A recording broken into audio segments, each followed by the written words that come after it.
Your Premier Volleyball League Collegiate Conference. Welcome to Sudden Death Sunday. And our order of play for today, unang-una na sa lahat, maglalaban na last year's finalists in one more game here in the semifinals, the UST Golden Tigresses and the Ateneo de Manila Lady Eagles. At ganun din po ang sitwasyon mamaya sa ating second game as the Adamson Soaring Falcons go up against CSB Lady Spikers for one last time to determine who will be in the finals sa inyong PVL Collegiate Conference. Magandang umaga mga kapamilya. For ABS-CBN Sports, I'm Boom Gonzalez together with the towering Tours Daza and the legendary Coach Ronnie Magsadok para sa inyong Collegiate Conference semi-finals. Dito po mapapanood sa SNA and of course on Liga, SNA HD, Liga HD, and the #1 sports website in the Philippines, sports.abs-cbn.com/livestream/PVL through iWant and through PremierVolleyballLeague.com. Handa na po ang boy band para dito sa inyong PVL 2019.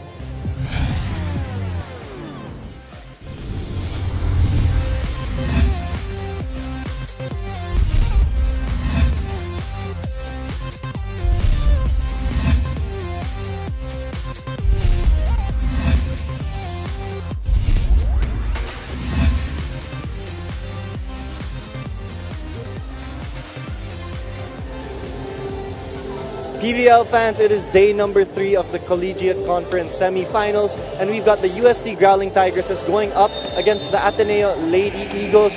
UST was able to force this game number 3 after they won in game number 2. Ateneo took the first set that game. They stole it actually in the first set, and then UST diretso sila to take the next 3 sets. So sobrang exciting talaga ang ating game ngayon. Not only that, it's also a rematch of UAP Season 81's finals, which also ended in a Game 3. And it's do or die Sunday, Coach Ronnie, not only for this matchup, but also dun sa ating matchup maya-maya sa ating second game. Tama. Not only are we seeing the best of the best in the Collegiate Conference here in the semifinals, but the matchups are so even and so perfect for each other. And that's why we are going to a decider dun sa dalawang draws dito sa ating semifinals. Tignan natin yung sinasabi natin for those who have, watching us for the very first time or maybe catching the PVL for the very first time or just want to get updated. Tabla po ang ating serye, which again shows the parity among these 4 teams. And of course, ang CSB Blazers, the only team from the NCAA making it to the semifinals.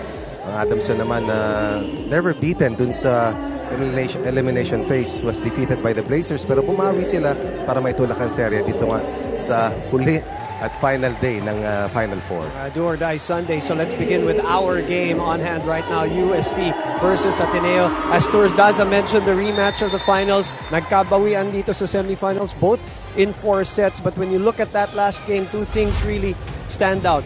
The fact that it was a collective effort for UST from the offensive end, and then the 38 errors, Coach Ronnie, of Ateneo in game number 2. That really jumps out of your screens when we were doing that match last time around. But balikan natin yung unang laban sa serye. Sige. In that particular match, which also took 4 sets, Ateneo controlled everything. Yes. From all the non-scoring skills, all the way to the scoring skills, of course, led by the explosion, the outburst of Faith Esperos. But in game number 2, UST was ready. And UST also made sure that without Pongay Gaston, they had a more than even chance of nailing this match. They deflated the top spiking team by holding their own, and they utilized yung kanilang first-year players, Jaime Hernandez and Jana Torres, to be the game changers for UST. And eventually, after losing that first set and that steal of a win by Ateneo, UST limited Ateneo below 20 points in each of the last 3 sets, and they won to send the series into a do-or-die match today. Which is today, 1 game to go. Which begs the question, Tours Daza, importante dahil 1 game left. Is everybody on deck and ready to go today for both teams? That's right. Everyone is ready for today. But not only do we look at the team's collective effort, we have to look at these players' individual standings, because we have Pongay Gaston. She's coming from the beach volleyball, where they just finished yesterday with a bronze medal. And para naman sa other team, for Ea Laura naman, she's playing for the national team during the Grand Prix, and balita ko meron siyang game mamaya against Indonesia. So both teams are going through a lot right now. And guys, tweet us your thoughts on the game and about the players and what they're going through. Just tweet us at ABS-CBN Sports at gamitin nyo yung hashtag PVL2019. And also be sure to check out our Instagram page for exclusive photos at ABS-CBN Sports. And check out the #1 sports website in the Philippines, sports.abs-cbn.com for news, schedules, features, and interviews on all things about the Premier Volleyball League.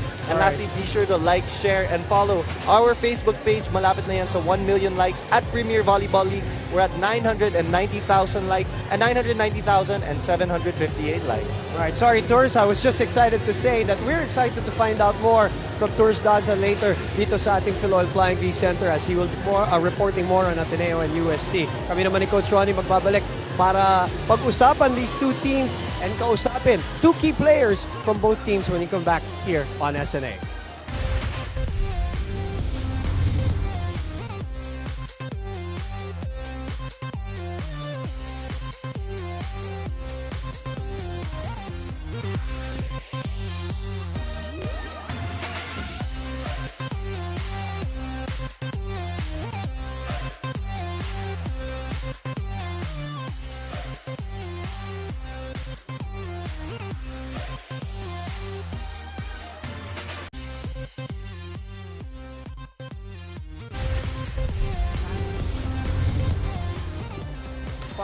We're a few minutes away for Do or Die Sunday, the final game of the semifinals for UST and Ateneo in their best-of-3 semifinal matchup for your PVL Collegiate Conference. Welcome back again to the Philoil Flying V Center. Boom Gonzalez, Coach Ronnie Magsanok, and joining us here at the panel, Vanny Gandler for the Ateneo Lady Eagles. Good morning, and thanks for joining us, Vanny. First of all, let's talk about that last game, a complete turnaround from the previous game, number 1.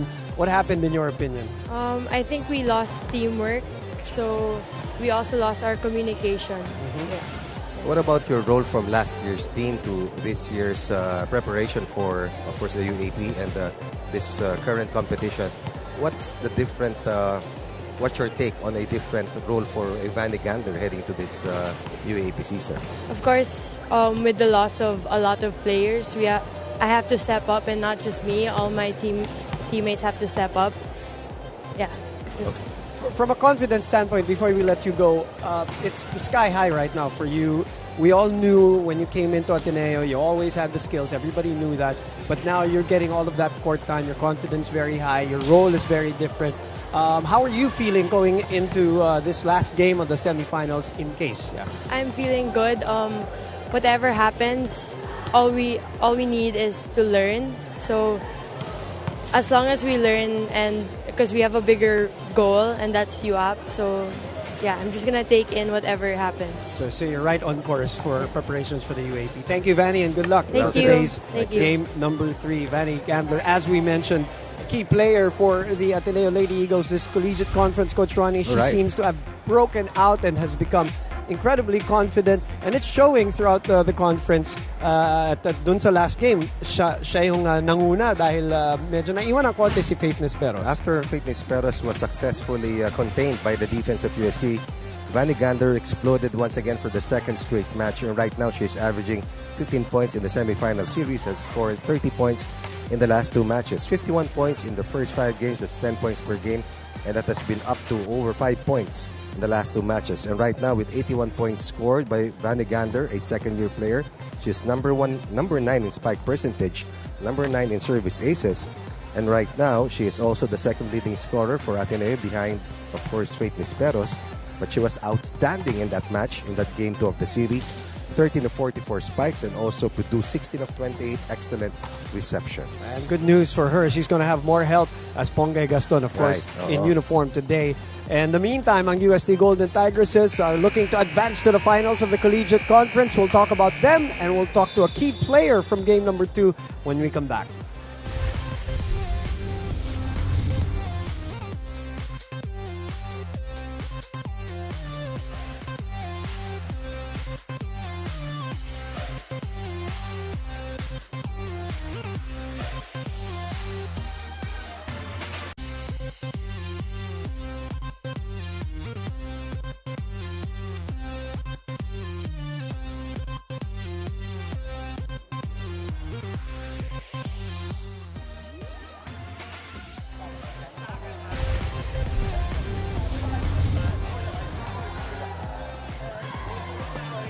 Nagbabalik po tayo dito sa inyong PVL Collegiate Conference.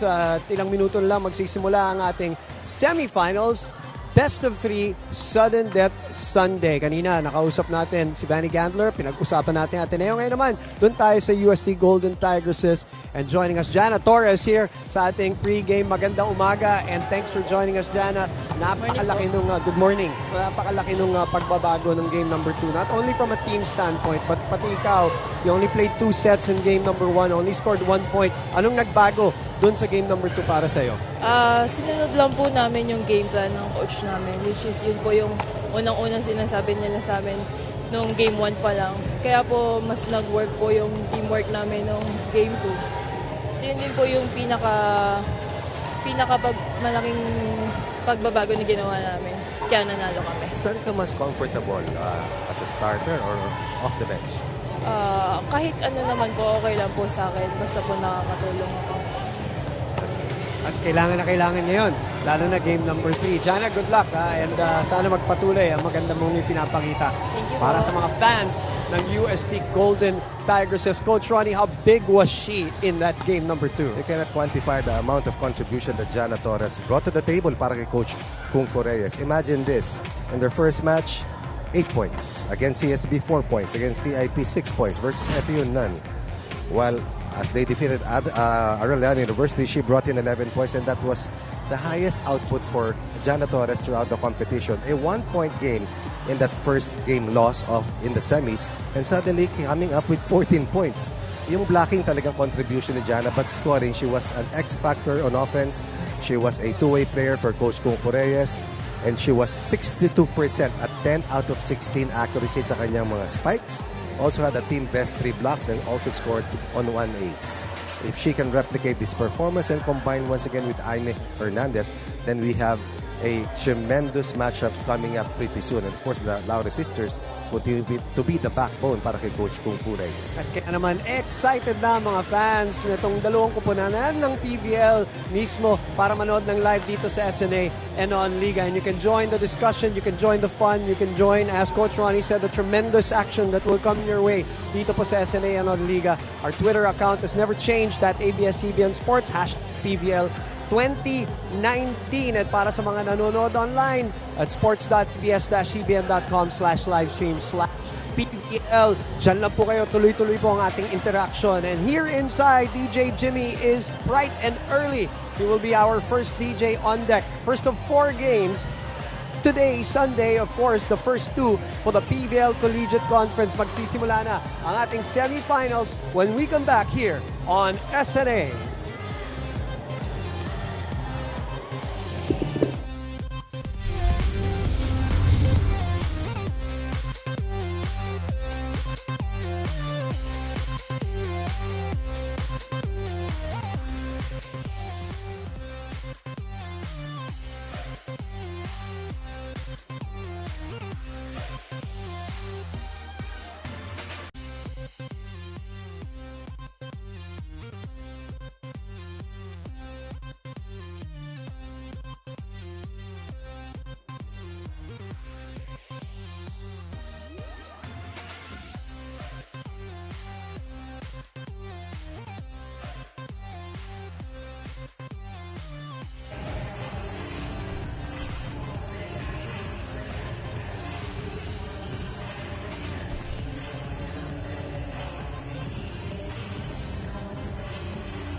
Presenting our national officials of this match. First referee, Mr. Bobby Celso. Second referee, Ms. Joy De Imus.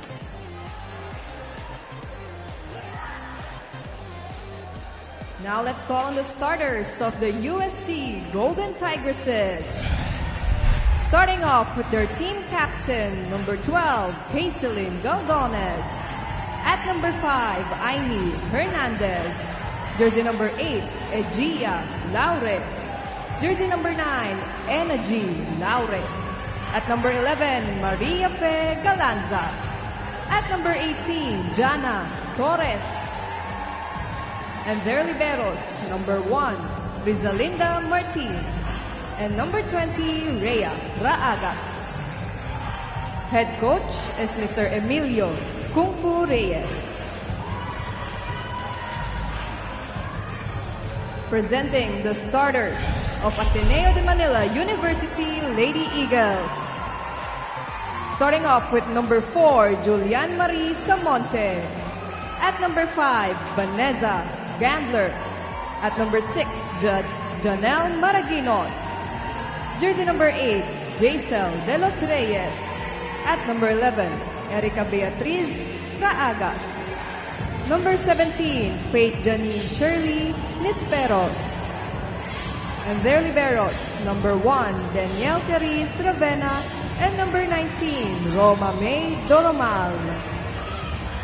Head coach is Mr. Oliver Almadro.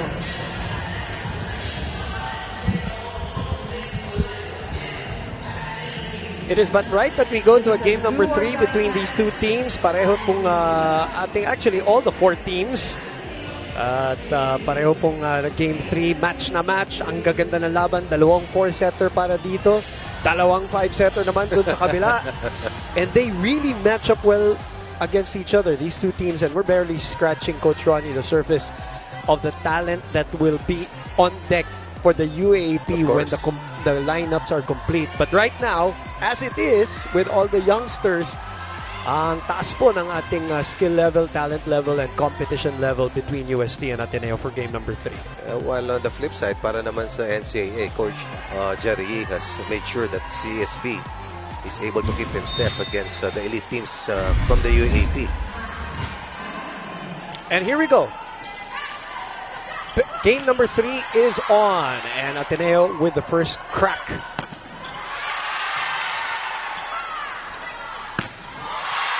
Tatlong block agad para sa Golden Tigresses. Nisperos off the fingertips. Galanza will set it up. Ayo, hinatid sa kabila. Maraguinon underhands this one. Faith will try again and scores first, strikes first here in this game. Raagas, the recipient of early sets coming from Raagas, and then on the counter, on the transition, Nisperos finishing off that first point for Ateneo. Si Nisperos ang talagang unang manlalaro na top of mind defensively para sa UST. Let's see how she will get on track, and let's see how Maraguinon will be able to help out Nisperos escape from the clutches defensively ng UST. Torres is checked.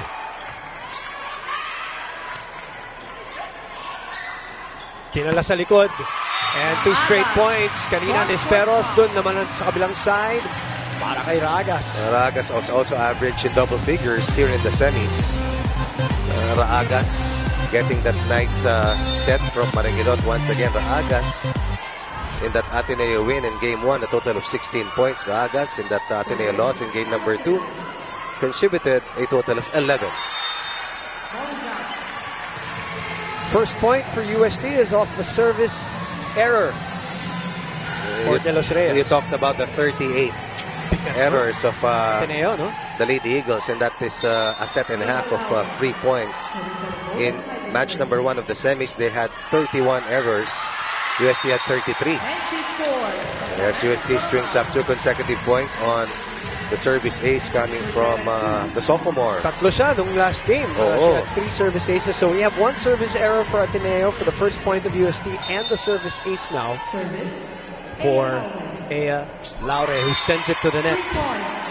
UST had 6 service aces in Game 2, 3 in Game 1, while Ateneo, which is the best team from the service line throughout this competition, at 8 in that Game 1 win and only 3 in that Game 2 loss.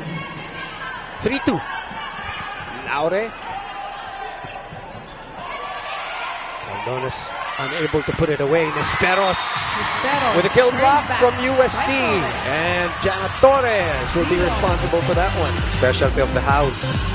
The surprise package who pulled off that monster performance.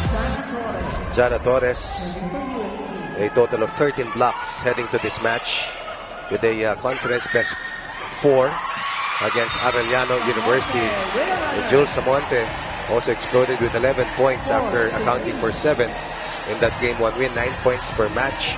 And in the semis, coming off that running hit for a 1-point lead for the Lady Eagles. And just like that, Jules Samonte is the team captain already. and Bilis ng panahon. veterano. Oo. Siya na yung tinatawag na veterano. Bilis ng panahon nga, sabi mo nga.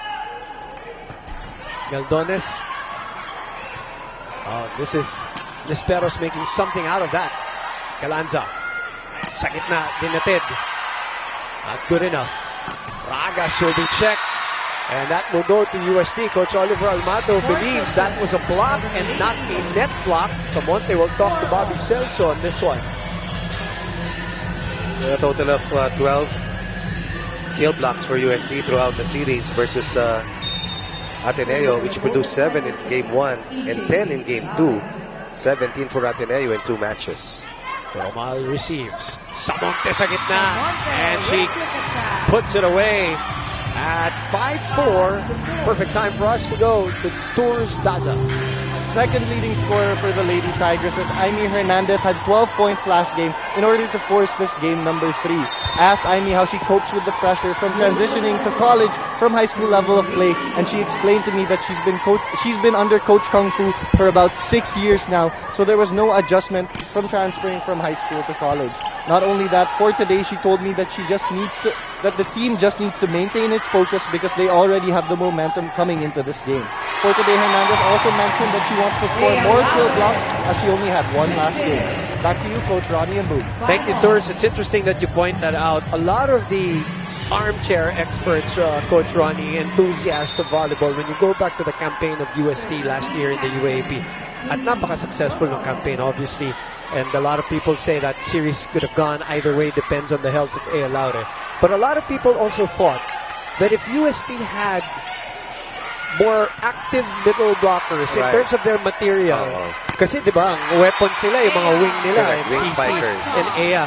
And then, of course, KC was at that point a middle blocker for Coach Kung Fu, now converted into an outside or a wing hitter right now.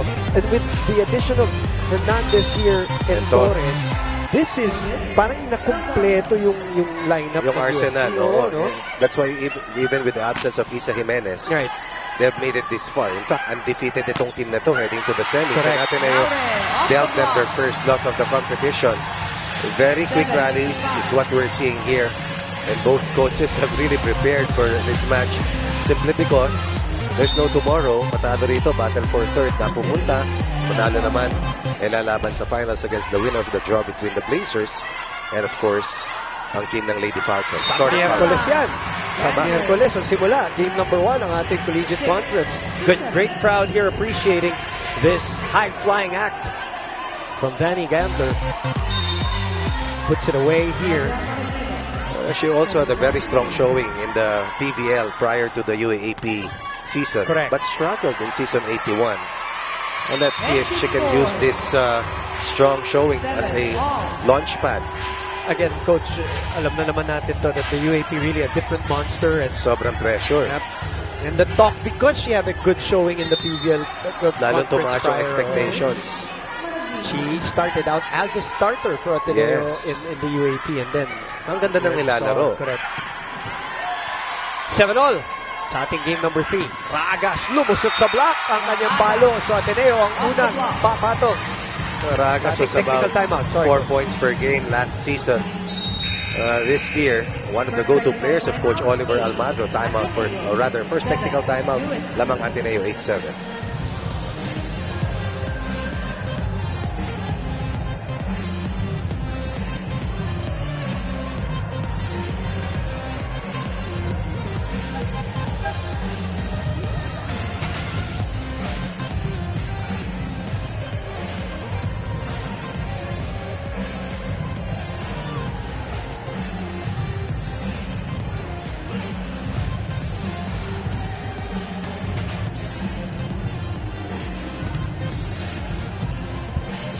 Kayo po'y nanonood ng Do or Die Sunday dito po sa Philoil flying the center. And the Ravenas are in attendance. Of course, Danny playing here for Ateneo 30, and his team won yesterday Again. against the Moms alma mater, Oo. the UST. Ilan sunod na 8, no? That is 8-0 8-0. para sa kanila. And he was the player of the game in that matchup. In the meantime, volleyball po ang ating pinag-uusapan dito. There are some similarities as we see the Maraginots in attendance. And I like that we focus on that because there will be, you know, similarities going into the UAP. Comebacking players in EJ Laure for the UAP. And then word is Joanna Maraginot will and I saw her just today. Ako rin, nakita ko siya pasok eh. So we have comebacking players and probably possible pair of sisters. Sister Acts. Diba? Ganda ng ano. Pero ngayon, collegiate conference muna ating pag-uusapan. It is 8-7. Baba yung palo.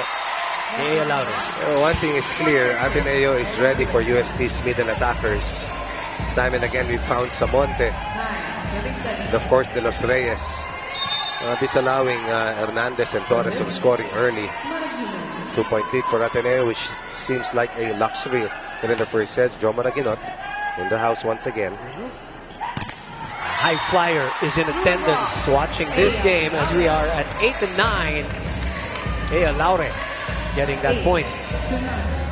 Ea Laure, 10 points, 14 of 22 digs, 4 excellent receptions, 3 aces in that game to win. In game number 1, also a double-double match for Ea. And you talk about, we opened this game, Coach Ronnie, with the collective effort of UST that won them that game. Nabanggit na natin, of course, si Jana. Nabanggit natin si Ea. Aimee, you touched on her. But also Roldan and Caldones were big in that game. And that's why UST's offense was better than Ateneo's defense. Collective effort. Ateneo had 4 players in double figures. UST had 3. But they had more balance in terms of overall performance from the rest of the Golden Tigresses. Kaya naman mas nahirapan ang depensa ng Ateneo. Uy! That's out. Munti ka pa. Sumayat. Doon sa kay Martin, was trying to go for that dig. Happy Galanza now. Buti walang contact.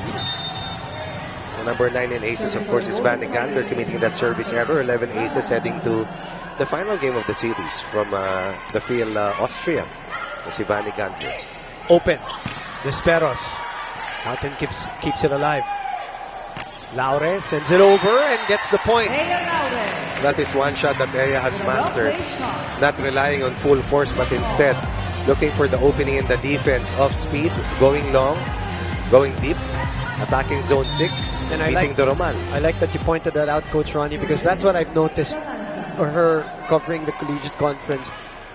It seems that hindi naka 4th gear, 5th gear dito si Ea. We might see it today, we don't know. But throughout the conference, she's letting the other players really develop. Na hindi madaling gawin, ha? Hindi. Tapos, kasi bata pa rin ito, eh. Of course, which speaks about her maturity, Coach Ronnie. And not only is she allowing all the other players, including her sister, to regain her form, she is developing other skills like that long ball nga sabi mo. Totoo yan.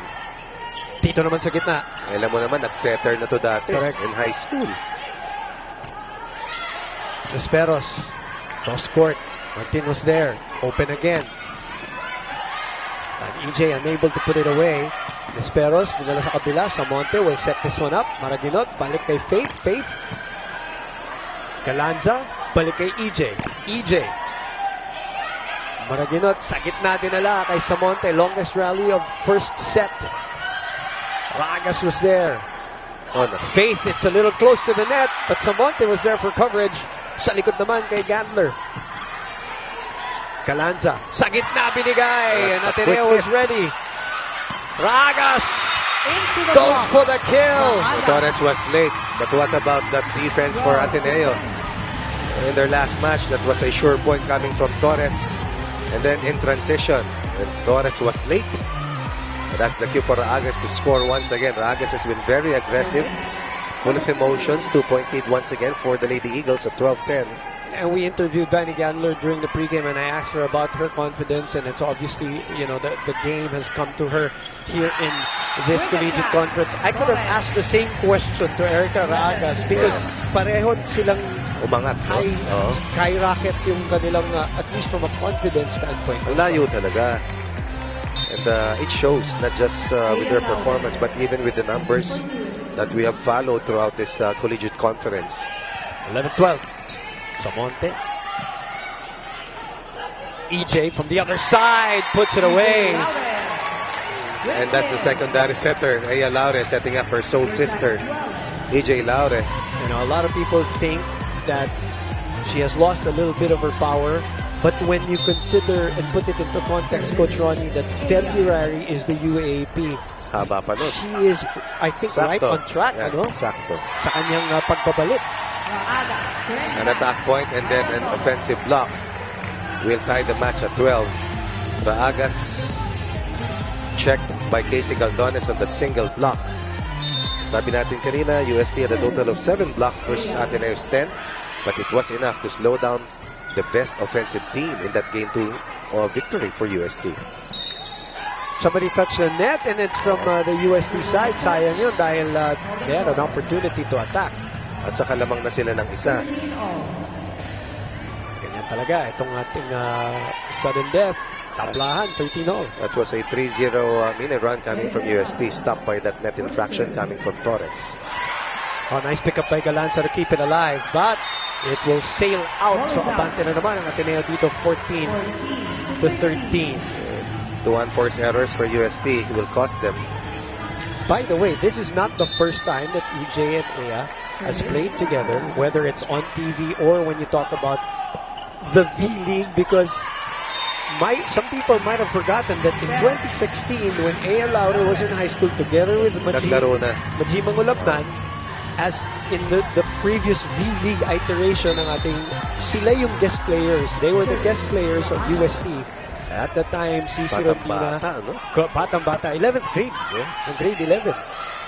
Cici Rondina was, and EJ Laure were the veterans in that game. In the meantime, a counter 3-0 run by Ateneo. Make that 4-0 run right, para umabante na naman sa ating second technical timeout.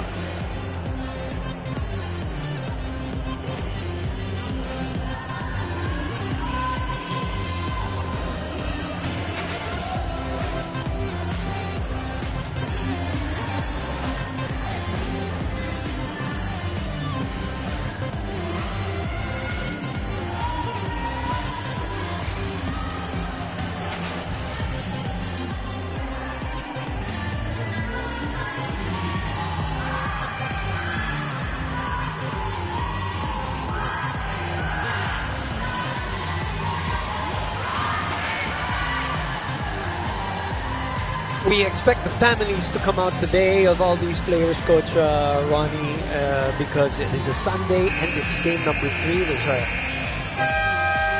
the gamblers in attendance. 16-13 is our score.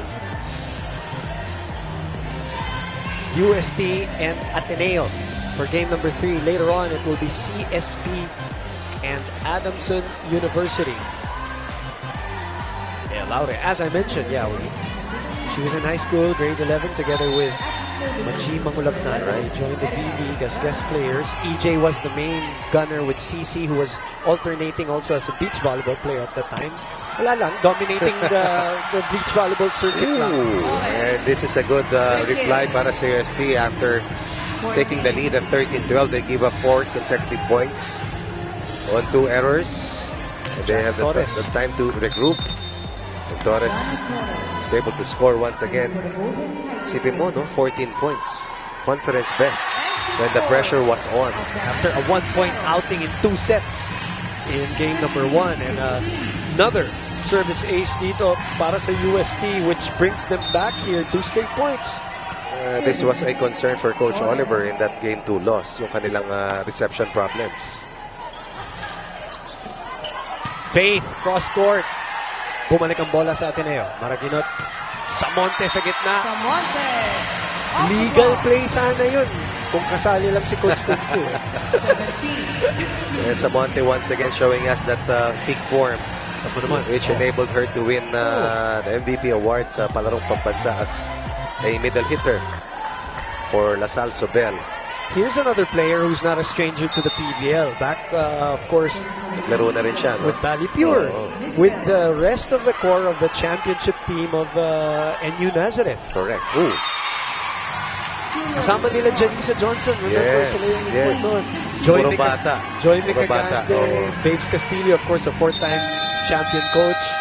Micaela Belen. Belen. Tindi nung team na yun. Hindi ka pa umangat. Pinapalo mo natin yung ball. Tapusin mo muna yung galaw. Tsaka di palin. Kaya di tumatangas yung ball. Yung kailangan tapusin niyo yung galaw. From approach, first step, hanggang pangatlo kasi mag-swing kayo. Huwag yung shortcut din, lalo na pagpapalo kayo. Walang shortcut yan. Hindi ano. Minamadali nyo, wala naman kayo sa tempo.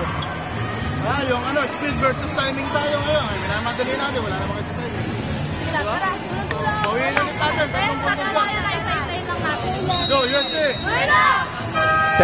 Technically, coach, Right. game number 2 could have been won via a 3-setter. Yes. Diba? Lamang sila 24-21 ang UST. Totoo yun, that no? game. Binura ng, nabura ng Ateneo yung 3 set points na hawak ng UST. At di na nakascore. Correct. And they controlled majority of that match. Even after losing the first set.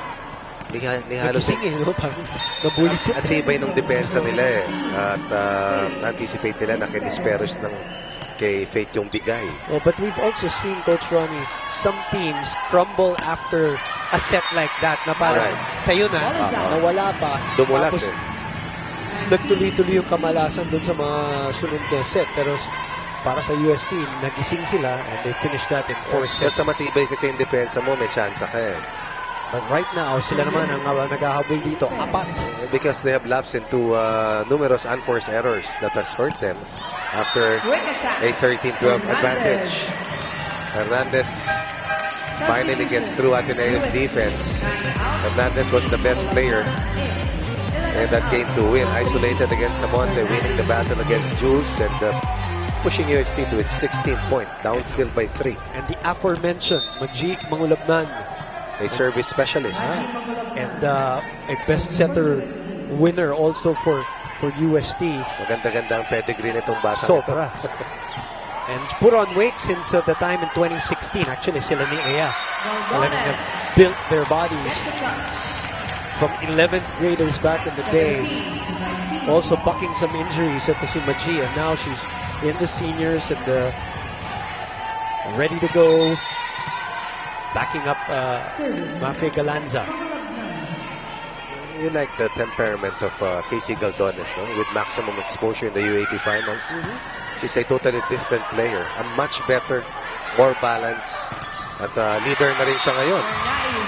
She might have been the breakout player for last year's UST Golden Tigresses na hindi inaasahan. Agree. Oo. Probably honorable mention si Isa Jimenez. Of course, so dun sa dulo na. Along that line, correct. yeah. Pero si Casey from the start, maganda yung pinakita niya. Pero ito, mas maganda yung pinapakita natin yung only here in the first set pa lamang. Stops a 2-point run, but Jules Samonte gives up point number 18 for UST. We're still very much in the hunt. O parang you get the feeling ito, you're looking at Coach Kung Fu here and you heard that timeout. Technical reminders yung kanya kasi bata eh. Young players eh. Try to stop excitement with fundamental reminders. Kanyang partner in crime na si Ea and Majik. Kaya lang, she scrapes the net on that attack. Pati si Ea, kung tutusin mo, very young player. Super. We're just blown away by, the talent and the skill level and the talk behind her. And We will have double duties today as she plays in the ASEAN Grand Prix later on.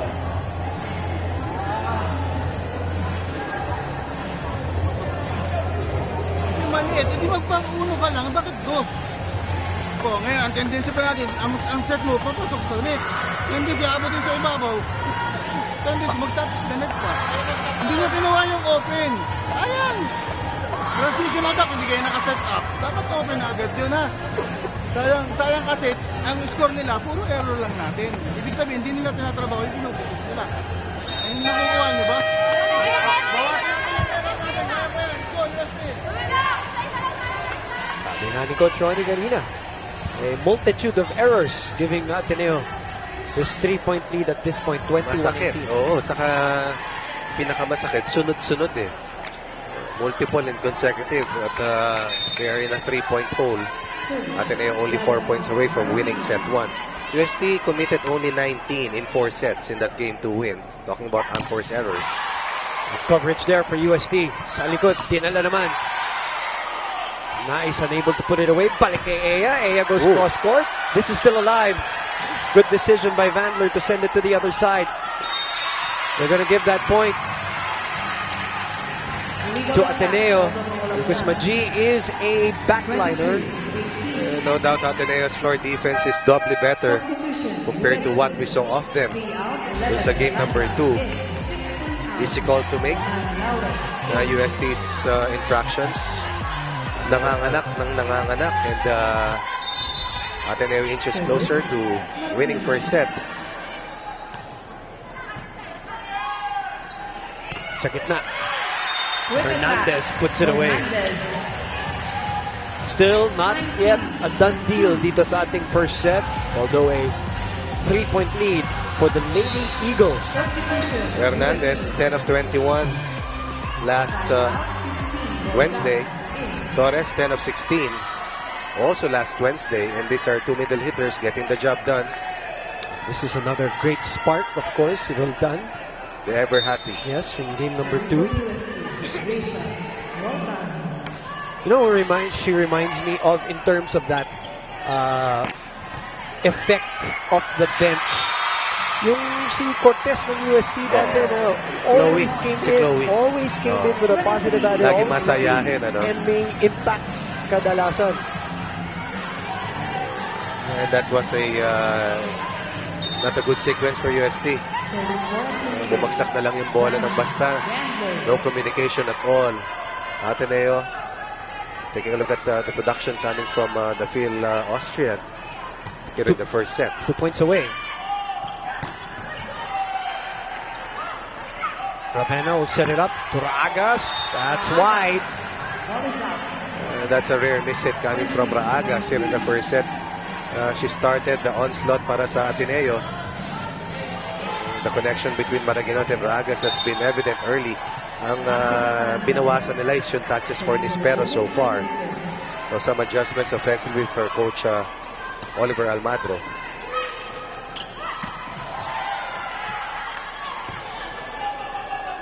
EJ sends it over. Sa likod dinala. Raagas nakakita ng puwang. Drop shot. And again, UST expected Nisperos to get that touch from Maraguinot and then went to the opposite end, slowing down the double block, delaying them. Nice drop shot coming from Raagas. Perfect touch. At hindi na nakarating yung coverage din sa likuran. 4 set points hawak dito ng Ateneo. And it's in the hands of Chasel Telos Reyes. Good serve. Calanza will open up. EJ goes cross court, but it's in the court of Ateneo now from the middle. Ooh. Roldan and Laure, miscommunication. And now UST is down a set here in this sudden death matchup between Ateneo, the Lady Eagles, and the Golden Tigresses in your PBL Collegiate Semifinals. Hello to our Kapamilya sports fans worldwide. This is Eliza Valdez. Thank you for watching the set 1 of today's PBL game. Para mapanood ng live ang mga susunod na exciting PBL sets, just go to iWant.ph or sports.abs-cbn.com.